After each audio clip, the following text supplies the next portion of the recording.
Assalamualaikum warahmatullahi wabarakatuh. Berjumpa lagi bersama kami dalam kisah perjalanan misteri. Bagi sahabat semua yang belum subscribe, silahkan klik tombol subscribe dan like-nya, serta nyalakan loncengnya demi kemajuan channel kita ini. Pada kisah kali ini kami akan membawakan sebuah judul, yaitu Pesugihan Hutang Pocong. Sebuah ritual pesugihan tanpa tumbal yang pernah dilakukan oleh narasumber kita, yaitu Mas Ucil. Oke, tanpa berlama-lama lagi, kita langsung saja ke dalam kisahnya.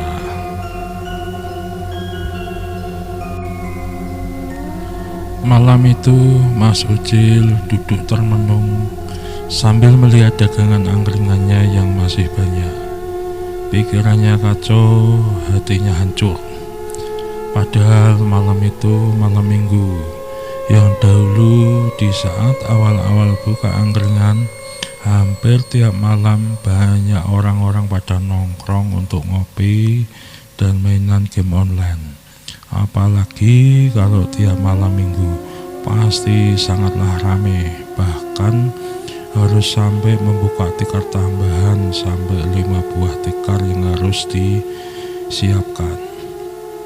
Biasanya kalau tiap malam minggu banyak anak-anak pada mabar game online. Tetapi keadaan sangatlah berubah ketika angkringan Mas Ucil libur kurang lebih selama 1 minggu. Begitu buka kembali, angkringannya menjadi sepi pengunjung. Sedari sore sampai sekitar pukul 11 malam, angkringan Mas Ucil hanya laku kurang lebih 5 gelas kopi dan es teh, sedangkan nasinya cuma laku 2 bungkus saja. Keadaan sepi kayak gitu sudah hampir sebulan lamanya, hingga modal dan tabungan dari Mas Ucil sudah habis untuk operasional jualan semua. Mas Ucil berpikir sangat keras, memutar otaknya demi mencari cara supaya angkringannya bisa ramai pembeli kembali seperti dahulu. Saking lelahnya berpikir, sampai akhirnya dia tertidur di samping gerobak angkringannya.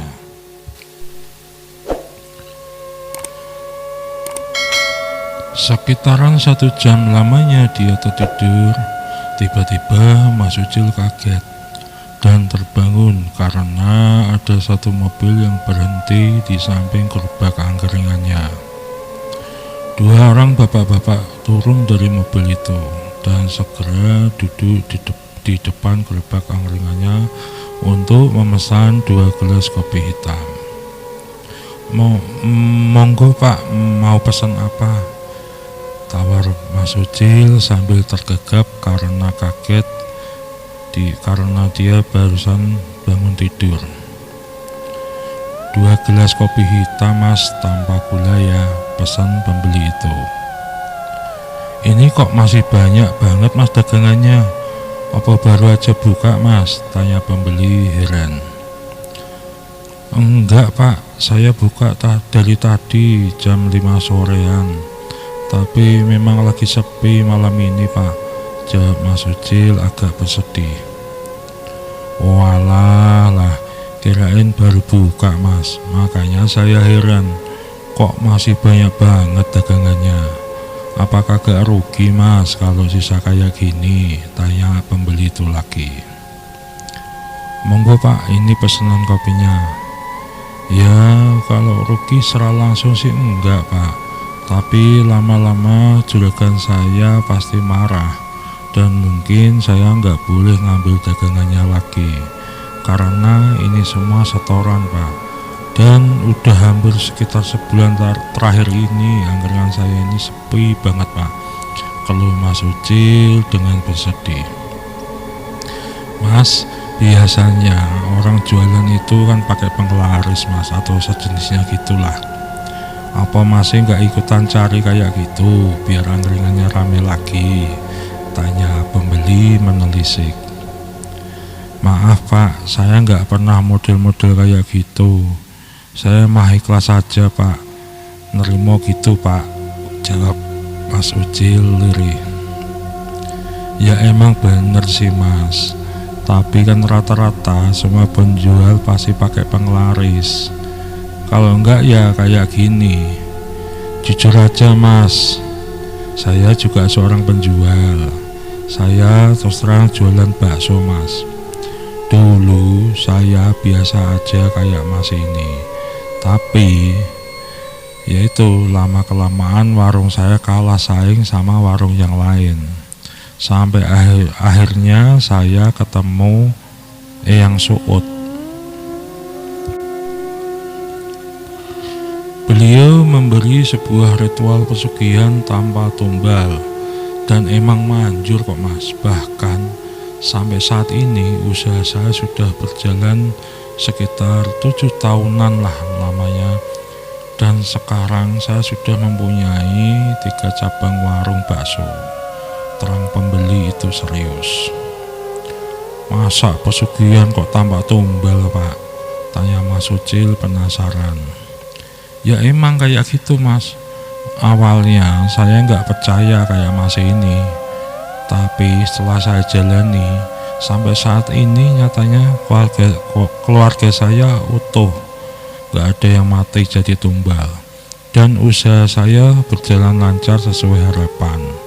Terang pembeli meyakinkan. Kalau masih nggak percaya, silahkan aja datang ke rumah Mbah Suud. Pasti nanti akan saya kasih alamatnya. Ini saya coba pesugihan untuk menarik pembeli angkringan ini ya. Tidak begitu lama pembeli itu komat-kamit merapal mantra untuk memanggil pembeli supaya angkringan itu cepat habis dagangannya.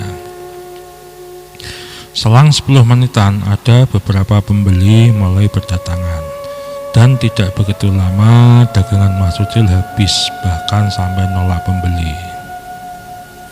Gimana Mas? Terbukti kan? Cukup 1 jam saja dagangan masih ludes terjual semua. Terang pembeli itu sambil tersenyum. Wah, bener-bener jos Pak. Kalau memang nggak pakai tumbal, saya mau Pak. Bolehlah saya minta alamat Mbah Suud. Nanti saya sowan ke sana Pak, pinta Mas Ucil dengan semangat. Kamu datang aja ke Kota P. Nanti kamu naik ojek, minta diantar ke rumah Mbah Suud. Hampir semua ojek tahu alamat beliau Mas, jawab pembeli itu sambil menyerahkan secari kertas berisi alamat Mbah Suud. Makasih Pak, besok saya akan libur untuk sowan ke Mbah Suud. Ini sebagai rasa terima kasih saya, kopi dan makanan gratis semua untuk Bapak, jawab Mas Ucil penuh harap. Ya udah Mas, saya pamit dulu, meneruskan perjalanan. Semoga usaha masih bisa sukses. Pamit pembeli itu dan langsung menaiki mobilnya untuk meneruskan perjalanan. Setelah pembeli itu pergi, Mas Ucil segera membereskan gerobaknya dan langsung pulang menuju ke rumahnya. Pagi harinya Mas Ucil bersiap-siap untuk bertandang ke rumah Mbah Suud sesuai alamat yang diberikan oleh pembelinya semalam. Singkat cerita, Mas Ucil sudah sampai di Kota P. Lalu dia mencari tukang ojek untuk mengantarkannya ke rumah Mbah Suud. Sekitaran 45 menitan, akhirnya ojek tersebut sampai juga di halaman rumah Mbah Suud. Setelah membayar ojek, Mas Ucil segera mengetuk pintu rumah Mbah Suud. Permisi Mbah, tok kula nuwun, jawab Mas Ucil dengan sopan. Monggo silakan masuk, jawab Mbah Suud sambil membukakan pintu. Nyuwun sewu Mbah, kenalaken kula Ucil Mbah. Kula asal info Katane jenengan bisa nolong perihal penglaris, Mbah? Tanya Mas Ucil terus terang. Iya, dadi awakmu kuwi dodolan tole? Tanya Mbah Suud sambil manggut-manggut. Nggih, Mbah, kula niku jualan angkringan, Mbah.